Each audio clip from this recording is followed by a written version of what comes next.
Jackboys 2 type beat, insane, cinematic, synth heavy. You already know the vibes. I'm gonna play a beat, then we're gonna break it down.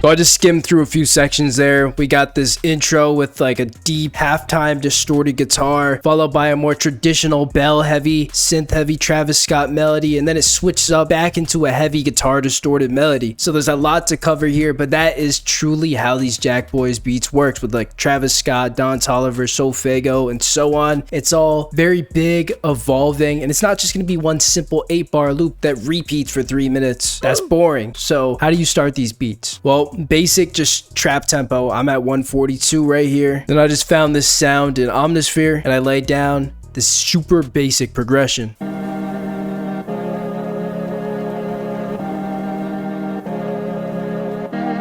So two things. One, this is just simple triad major and minor chords. This is like first week on FL type shit. But for Travis Scott specifically, this kind of like up the scale chord progression always works well for these cinematic beats. Like it sounds like it's uplifting. So my go-to is one of these, something that looks a little bit like this. You could also go for more of a darker feel if that's what you prefer. The main thing I want to cover here is the mixing. This sound did not sound like this in the beginning. It actually sounded like this,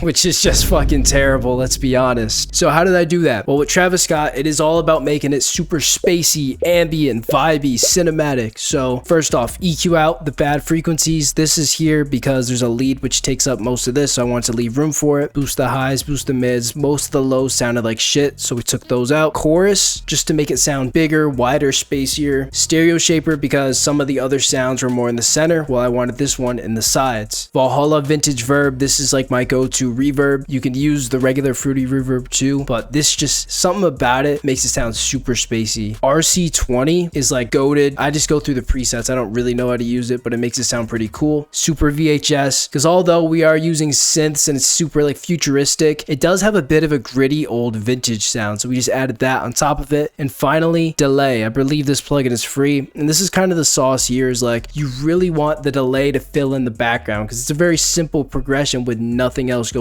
on. So you're gonna have a delay to fill it in, and the key is have a little bit of distortion on it. Go to this ping pong tab, so it's going in both headphones back and forth, and then this modulation tab right here, that gives it a weird feeling. So I'll play with 0 modulation. Just kind of sounds like a regular delay. I'll turn it all the way up. You can hear the difference there. So a lot of that is necessary. It gives it this weird, fucked up, warped feeling. Now that I've gone through that, the other melody sounds, it's the same principles every single time. I will say, don't just slap on reverb just to slap on reverb. Make sure it's necessary, but similar mixes for that and all the sounds. And I just layered that chord progression on 3 more sounds.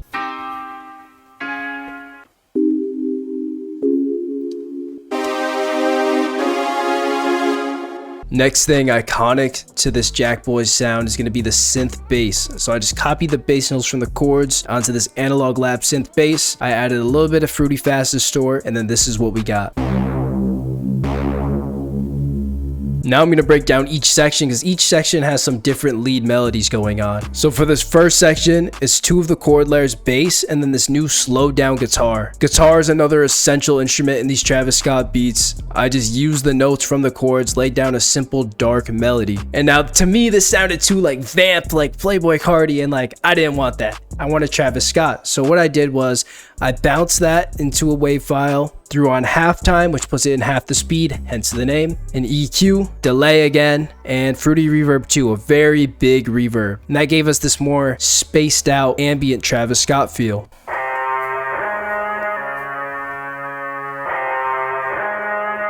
And that feels very like beat intro to me. Like it feels like something's gonna be building up. So that's what I wanted to do for this first section. It feels like you're on like a spaceship, you're taking off and you're waiting to land. And that's when we land over here in the second section. There's now more layers for the chord, so it sounds bigger, and some new lead melodies come in. These are just the notes from the chords arpeggiated. And the melody this low, it kind of clashed with everything else, so I exported it, pitched it up an octave. And a lot of people are saying, why couldn't you just pitch it up in the piano roll? Well, two reasons. One, the VST just didn't go that high, like it just went silent. But two, the actual like good reason is because if you just pitch an audio file, it gives it a warped feeling, which is perfect for these warped cinematic Travis Scott beats. So rather than just pitching it in the piano roll, export your samples, then pitch it from there, and it gives it like kind of a different feeling. For the leads, I kind of have this call and response where I have like those arpeggiated notes, and then just to fill in the spaces, I just have these single notes, which these single notes add so much to it. It's the subtleties in these Travis Scott beats that really make them.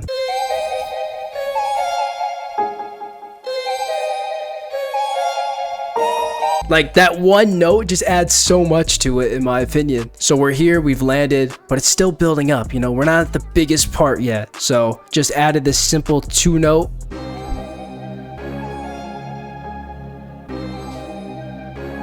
Just to build the energy even more, until finally we have the big drop. We bring back that guitar without the halftime, without anything. We layer it on another lead, and now we have this bigger section.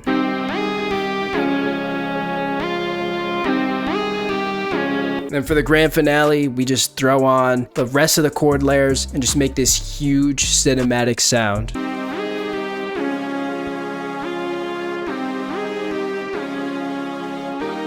Key things to remember for Travis Scott melodies: 1, sound selection, synths, bells, guitars, stuff like that. The subtleties are what make it. I'm not doing anything crazy with these melodies. They're super simple. Remember to have a lot of different sections. We had like 4 or 5 different sections just in this loop. And remember to mix your stuff very thoroughly. You can settle for like a shit mix on like some of these other genres, but you do have to make sure the sounds are processed pretty well for Travis Scott. I tried to do it as like free plugin friendly as possible, not only because I'm broke and don't feel like buying plugins, but also because I want you to be able to follow along with this. So that is the melody. Now let's get into the drums. Travis Scott drums, although they're very simple, that's another thing where there's some subtleties in there which really make it. So I wanted to do the same feeling of building up. So I didn't just start with a full drum pattern. I started with just a kick, 808.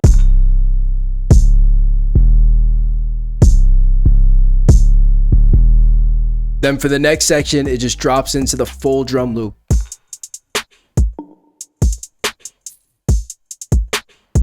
This is actually very simple, just a basic kick pattern.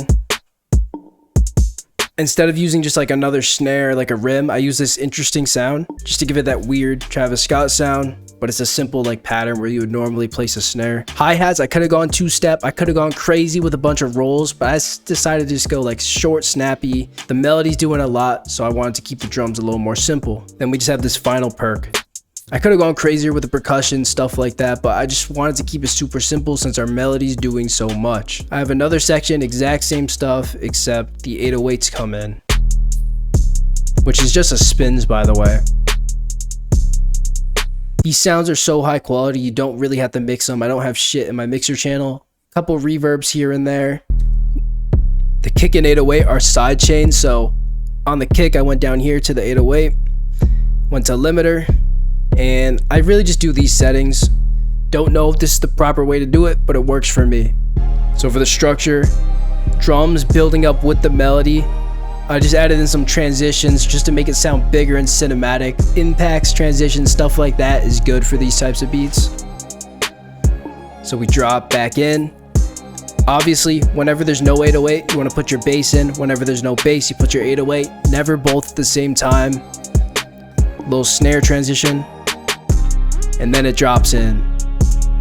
A lot of people will make a big melody, kind of like what I have, where I have all these different elements, but they'll play everything at the same time. So they would like play all of this shit, and then it just sounds way too jumbled.